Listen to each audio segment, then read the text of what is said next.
Ben Shapiro just called Nick Fuentes fans a bunch of basement dwelling losers, virgins hiding in their mom's house. Newsflash, Benny, I think you're miscalculating the whole demographic that listens to Nick Fuentes. I myself, I'm 50 and I listen to Nick Fuentes. And the reason I started listening to Nick Fuentes is because I wanted to know what my boys were listening to. I have three boys voting age 22, 21, and 18, and they all listen to Nick Fuentes. And when I started listening to him, I'm like, wow, he makes a lot of sense. And um, especially with the whole AIPAC and America First. And I think that's what is resonating with this demographic. And like I said, and my three boys are not basement dwelling losers. I have a 22-year-old who just graduated from the United Airlines pilot program and is a commercial pilot at 22 years old. I have a 21-year-old that is crushing it in sales and about to buy his first house at about 500,000. 21 years old, that's not bad. And then I have an 18-year-old that started his own business in high school and has pretty much been financially self-sufficient since then and wants to learn how to become a plumber so he can start his own plumbing business. So those are the demographics that are actually listening to you. And that's just in my own household, and because we're all Fuentes listeners doesn't mean that we're all losers. We're the demographic you and your neocon buddies are terrified of because this is the up and coming generation.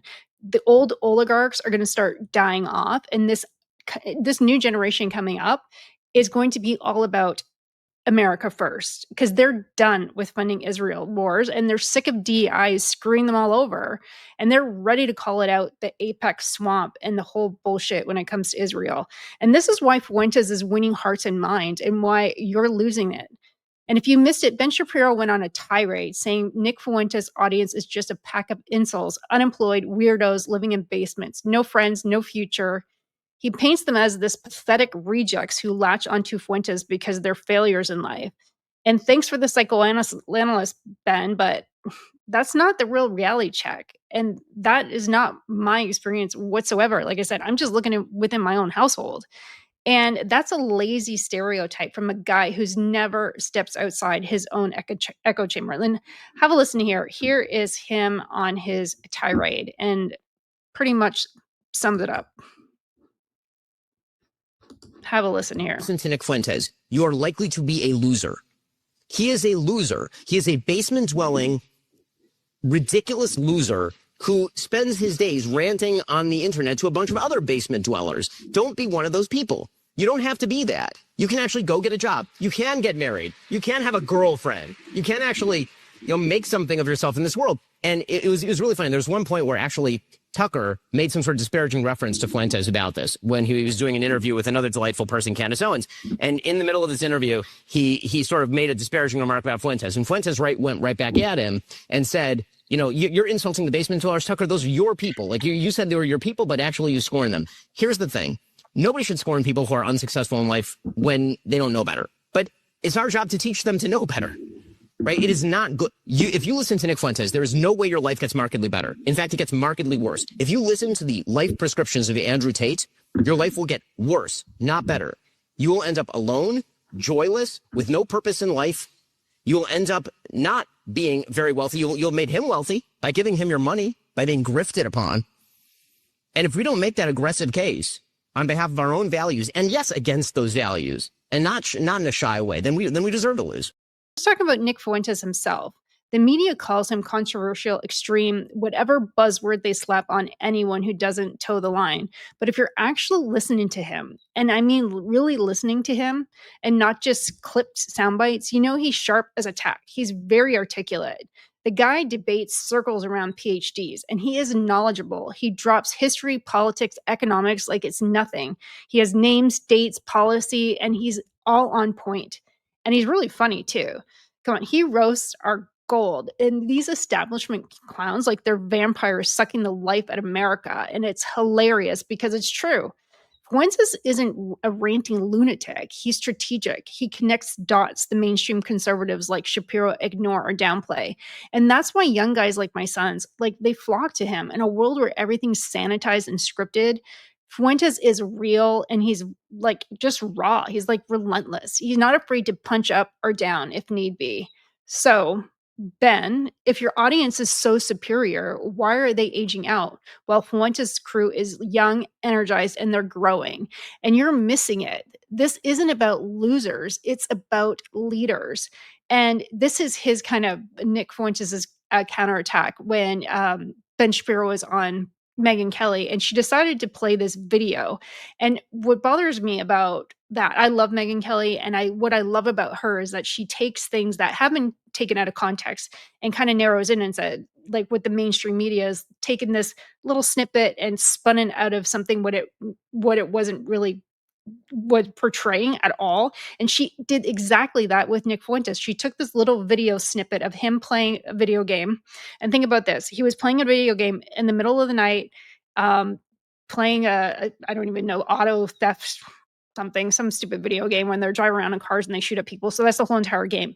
I think it was like 10 years ago. So think about that. You're talking about a 19-year-old playing a video game in the middle of the night, and he essentially the context that she took was him in his car. There was a guy in the video game that had a little hat on. He said, "Oh, look, it's Ben Shapiro. I'm going to try shooting at him." And then the guy keeps running off, and that's the snippet that she played on her show, and it was with an audience and everything, and it was like showing him like, oh, look how disgraceful, he's playing this video game pretending to shoot at you. And that's wholly the premise of the entire game. But secondly, she didn't keep playing it because it goes on for another 10 minutes where he's chasing Ben Shapiro saying, I don't want to shoot you, I don't want to shoot you, I just want to debate you, Ben, I just want to debate you. Come on, Ben. And he's literally chasing him saying, I don't want to shoot you. I don't want to hurt you. I just want to debate you. And Ben just keeps running off and running off. And that's exactly, again, 10 years later, Ben still has not debated him, is still afraid to debate him. But Megyn Kelly took that clip. Think about this. This is a 19, 20-year-old sitting in at 3 o'clock in the morning playing a video game with his friends. And that's what you're going to portray. And I'm going to talk about like how that is so ironic when you have, you roll out the carpet for Benjamin Netanyahu, has like over 130 war crimes against him. That's okay. But a 19-year-old playing a video game in the middle of the night is controversial. So have a listen here to what Nick Fuentes has to say about it. And it's fucking hilarious. And this is exactly why boys like mine are listening to him. Have a listen. So let me get this straight, Megyn. Megyn with a Y. Let's get this straight, Megyn. There's a genocide going on right now in Gaza. People are being shot in the back of the head, starving, hungry people on the brink of death are traveling miles by foot in a war-torn area to get food. They're shot in the back of the head. Children are being shot in the head. Prisoners of war are being raped to death. Refugee camps, evacuation zones are being bombed directly, civilians murdered. You're showing a clip of a video game? That's cartoon violence. You're showing a clip from a video game, from Grand Theft Auto. We're supposed to be offended. We're supposed to be shocked. That's supposed to shock our conscience. Randy Fine says all Palestinians are demons. Kill them all. Kill them all. I laugh when children starve to death. That's Congressman Randy Fine. Are you going to show that screenshot before you talk to Ben Shapiro? Are you going to show those screenshots? Is that noxious, vile, horrific, monstrous? Are we even going to talk about that? Are we going to sit there and complain about a video game? What's next? Call of Duty? We have reached the pinnacle of ridiculousness. And if you think that this is helping you, Megyn Kelly, you think this is helping your cause?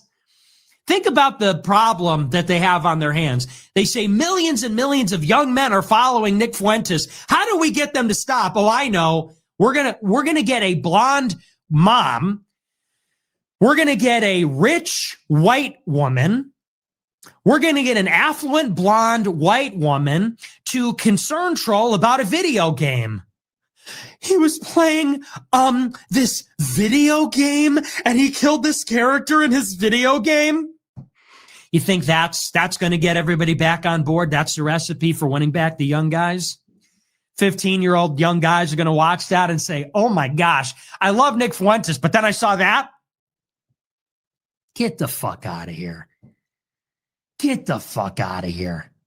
And by the way, this is what I said to Tucker in my interview. When Tucker said, what's going on with men and women? I said, bro, it's the women. The women are henpecking us to death. They're literally killing us with shit like this because they're not letting us be men. They're not. So this really gets to the heart of it all and why this demographic even needs a voice like Fuentes. Under the woke Democratic leadership, like think Biden, Harris, the whole squad, they push DEI like it was gospel. Diversity, equity, inclusion, it sounds nice on paper, but in practice, it's discrimination on steroids against young Caucasian boys. My sons grew up in this era.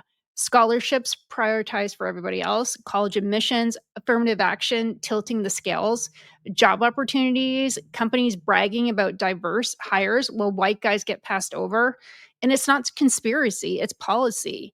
Harvard, Google, you name it, quotas that say, sorry, straight white male, you're last in line. And don't get me started on the schools and the critical race theory, teaching kids that being white is inherently oppressive. And that's psychological warfare. These young men, they're smart, capable, and ready to work. We're told they're the problem. Check your privilege, they say, while shipping jobs overseas and flooding the market with cheap labor. Fuentes stands up for them. He says, no more America first for all Americans, starting with the ones who've been sidelined. And that's exactly who his audience is. And my boys aren't victims, they're fighters, but they want someone calling out the complete bullshit that's been going on for the last 4+ years. And DEI didn't build inequality, it built resentment. And now that demographic is awake, they're influenced and voting with their feet in their wallets. You know, that's what's there. There is going to be a wave. He is creating a coalition. And that even brings me back to the apex corruption and the endless Israel support. You know, it's funny when you hear my 22-year-old and my 20-year-old go, yeah, fuck Israel. And they're not anti-Semitic. They have my son's, my middle son, his best friend is Jewish. It has nothing to be with Jewish. They just are cluing into what's going on with this endless support to Israel. And Fuentes nails it on government corruption too, especially AIPAC and the blank check support for Israel. Look, I'm not anti anything. Like, I'm pro America. But why are we funneling billions and trillions of dollars over time to one country while our borders are just crumbling? You know, vets are sleeping on the street and inflation just eats up all the savings. APEC's got Congress literally by the balls. Politicians take their money, then parrot. Israel's our greatest ally. Meanwhile, Fuentes exposes it. Lobbies are just buying influence. They're dual citizen officials prioritizing foreign interests. And then you have the younger generation, and that's my son's age group. They're done. They don't want to pay for Israel's wars, Gaza, Lebanon, whatever is next, or their standard of living.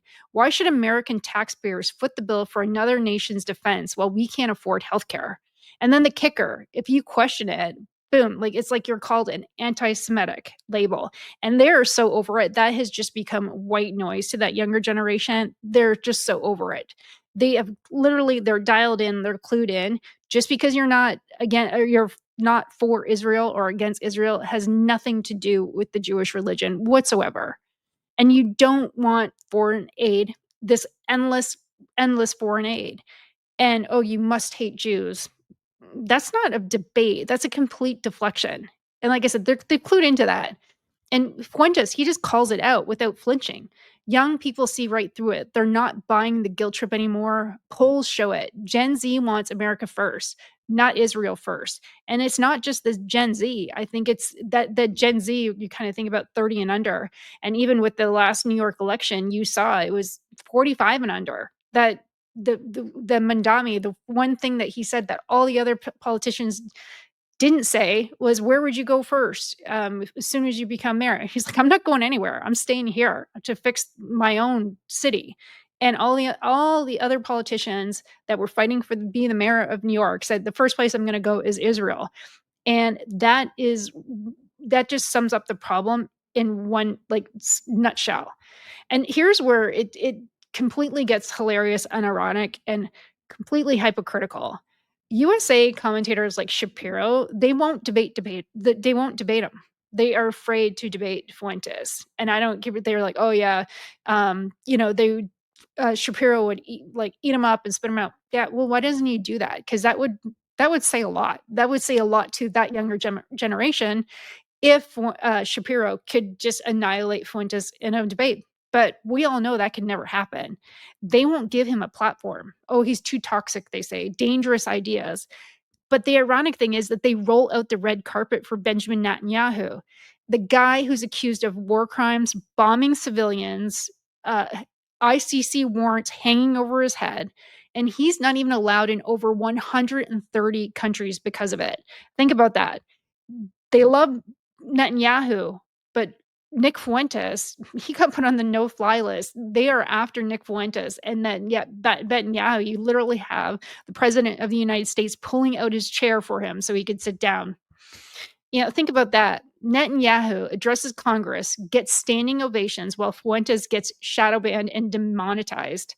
And Bibi's government has been linked to atrocities like genocide allegations in Gaza, thousands of deaths, killing young innocent children, yet he's the hero. I don't think Fuentes has killed anybody. And then you got Fuentes on there who's pretending 10 years ago in a video game, pretending, and not even pretending to kill Shapiro, because the whole point was he's like, I don't want to kill you. I just want to debate you. And if she would have played the clip a little bit longer, she would have saw that. Very disappointed with Megyn Kelly about that. But you just got a guy with a mic, with no army. He's got no bombs. He just has words, but he's the threat. It is absolutely absurd. If ideas are so scary, why doesn't he just debate them? But no, they know Fuentes would wipe the floor with them. And that's deep down inside. Shapiro is afraid to debate him. This is complete bullshit. Why doesn't Shapiro take his platform and go after Fuentes and show him that his ideas are better? It's just, he's a coward. Shapiro is an absolute coward. And it's a double standard and exposes the whole game. Protect the establishment and silence the dissenters. And my family listens to Fuentes because he highlights the corruption and without apology. He is the antidote to the swamp. So Ben Shapiro and your loser jabs, you completely missed the mark. We're successful, we're here, and we're influenced because Fuentes is the voice we've been waiting for. He's smart, he's funny, he's unfiltered. DEI has been hurting us and everybody. If you're not hiring the best people for the job, it's hurting everybody. Apex is absolutely draining us, and we're tired of funding foreign wars while getting called names for speaking up. And if you're a young guy feeling this, or a parent like me, tune into Fuentes. You have to question the narrative. And Ben, why doesn't he just debate him? Or does he keep hiding? And hits like this, it resonates. So guys, please subscribe. Please like, subscribe, share. And this really, I think that if you're not a Nick Fuentes listener, you should just try him out. Sometimes I was a big Howard Stern listener, and he says a lot of shit that like from the old days when he wasn't woke, but he says a lot of shit that I'm like, yeah, whatever. It's not that important. But when you get down to the heart and the meat of some of the, like, I'm just using Howard Stern as an example. Great interviews. He had great discussions. When he talked about politics, he was actually interesting. When he talked about the news, I liked his take on it. And Nick Fuentes, it reminds me a lot of that. There's a lot of bullshit that doesn't make any sense, and I think he just says it for just the extreme of it, and having like almost like a shock jock, like Howard Stern was. They say shocking things that gets the attention, but when you get down to the meat of what he's saying, it is very interesting. And even to the respect, like I said, when I started listening to him, just to listen to what the younger generation is listening to get their perspective. And I think that's where Tucker Carlson was coming from. He's like, yeah, I might not agree with what he says, but I think we have to pay attention to what other people are listening to. That younger generation is listening to Nick Fuentes. They are, and they quote him, and they're going to be the next generation of voters. So to ignore them is a big mistake. They are the future. So anyways, guys, please like, subscribe, share, and I'll talk to you guys soon. Thanks. Bye.